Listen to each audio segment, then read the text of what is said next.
It was a typical hectic morning in New York City. The subway rattled along the tracks, packed with commuters, each lost in their own world. Phones glowed in hands, earbuds sealed off the noise, and the familiar aroma of city streets, coffee, metal, and sweat, permeated the air. Among the crowd, Jake balanced a squirming toddler on one hip while clutching a briefcase in the other. His eyes darted nervously, trying to keep the boy calm, checking the time, and mentally preparing for the long day ahead. He barely noticed the chaos around him, focused entirely on keeping his son safe. Suddenly, a piercing scream cut through the ambient noise. Heads turned, startled commuters froze mid-step, and a ripple of panic spread through the crowded car. Jake's instincts kicked in immediately. He scanned the car and saw a young woman clutching her stomach, her face pale and contorted in pain. Something was seriously wrong. The usual hesitation that grips strangers in a crisis vanished. Without a second thought, Jake moved toward her, urging others to step back and clear space. In that moment, the subway car became a tiny, impromptu emergency room. The woman's screams intensified. She was in labor. Jake's heart pounded, but he forced himself to stay calm. He remembered basic first aid and breathing techniques from a parenting class he had once attended. He knelt beside her, offering steady words of encouragement. "Breathe with me," he said, matching her shallow, panicked breaths. The woman's eyes darted around the car, searching for help, but the reality was clear. Everyone else was frozen, unsure of how to act. Jake's confidence became a lifeline, a quiet anchor amid the chaos surrounding them. Minutes stretched like hours. The subway lurched along the tracks, the metal wheels screeching on rails, each jolt threatening the delicate moment unfolding. Jake guided her through each contraction, coaching her, offering his jacket as a makeshift cushion, and keeping a running dialogue to calm both the mother and the crowd.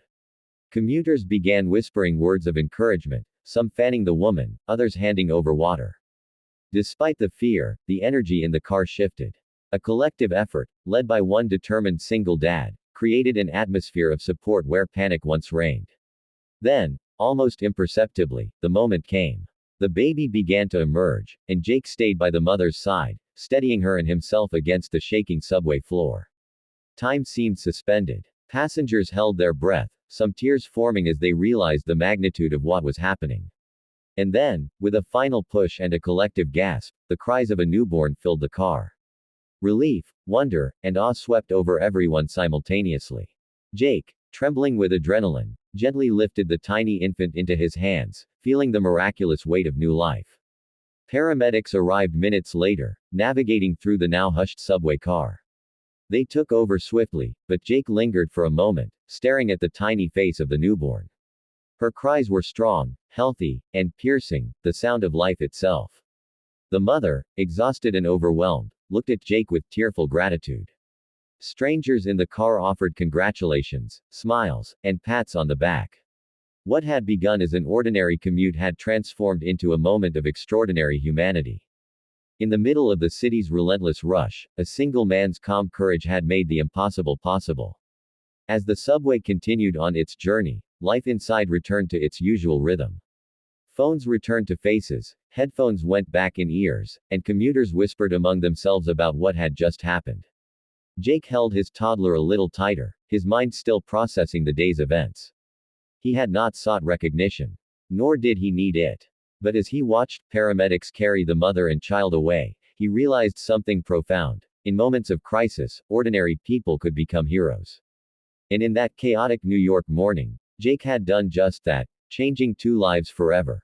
4 days after the subway incident, Jake drove hundreds of miles away from the city, seeking silence and a chance to process everything that had happened.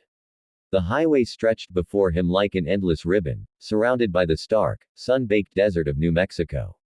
Dust swirled in the heat waves rising from the asphalt, and the only sounds were the hum of his tires and the occasional call of a distant bird. For the first time in days, Jake felt a measure of peace, letting his thoughts wander, replaying the miraculous birth he had helped bring into the world. As he passed a desolate stretch, an old, abandoned gas station came into view. The paint had peeled from the walls, and the pumps stood silent, frozen in time. Near the edge of the station, a small figure caught his eye. Squinting against the sunlight, Jake realized it was a little girl. She was barefoot, dusty, and clutching a small carved wooden eagle to her chest. Her eyes were wide with fear, scanning the empty horizon as if searching for someone, or something, that wasn't there. Instinct took over. Jake pulled his truck to a stop a few feet away and stepped out carefully, raising his hands in a gesture of peace. Hey, are you okay, sweetheart? He asked, voice soft and reassuring. The girl didn't respond, only hugging the eagle tighter as if it were her lifeline. Her thin clothes hung loosely, and her small frame shivered in the dry heat. Jake grabbed a bottle of water and a snack from his cooler, offering them gently.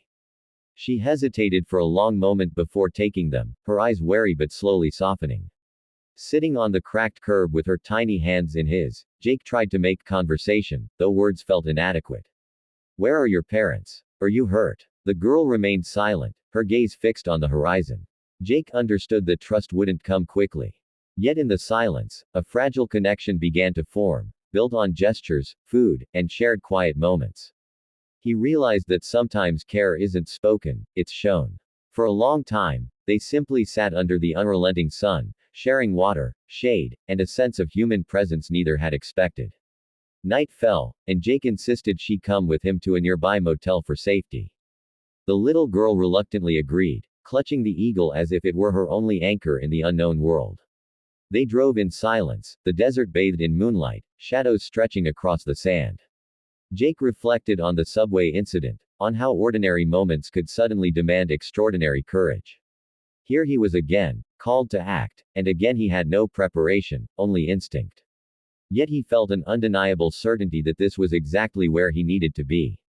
By the next morning, 3 Apache women arrived at the motel, their faces a mix of urgency, caution, and relief. They had been searching tirelessly for the girl, fearing the worst. As they recognized her, tears welled in their eyes, and the tension in their shoulders eased. They looked at Jake with gratitude and curiosity, unsure how to express the depth of their thanks.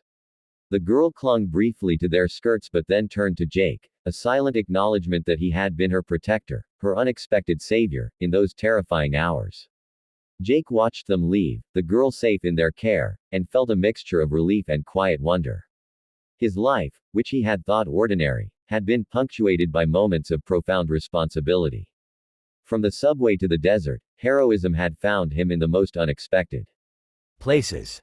He realized that courage and compassion weren't always planned, and that the simplest acts of kindness could ripple through lives in ways he might never fully understand. Sitting back in his truck, he exhaled, knowing that sometimes, doing the right thing simply means showing up.